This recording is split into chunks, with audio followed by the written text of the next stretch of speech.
This picture popped up on my feed, and this is from when the labor and delivery nurses at my hospital threw me a baby shower after I'd been hospitalized for 2.5 weeks during my first pregnancy. Having a high-risk pregnancy completely changed my views on paid family medical leave. It changed my views on the healthcare system, and it changed a lot of my views about just how undervalued nurses are in our healthcare system.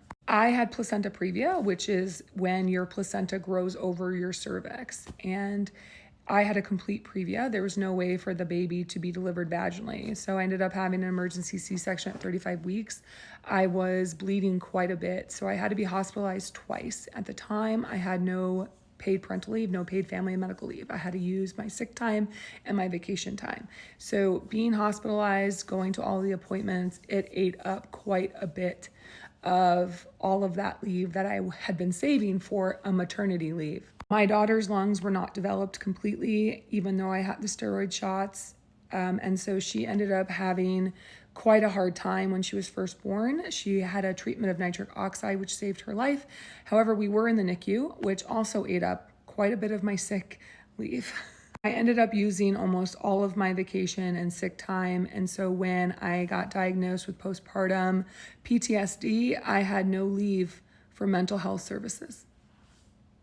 After seeing the struggles of NICU moms and experiencing it myself, the crusade for paid family medical leave began.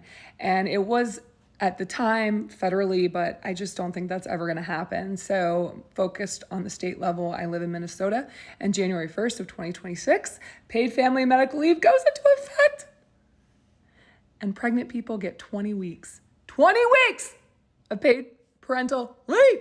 I got to spend a lot of time with nurses, and they told me a lot of the shit that they have to deal with. For instance, if they're pregnant, they don't get paid parental leave. What? If they have a family member that's sick, you know what they don't have? Paid family and medical leave. Also, a lot of the rules and regulations are made up by people that are just trying to profit off the healthcare system.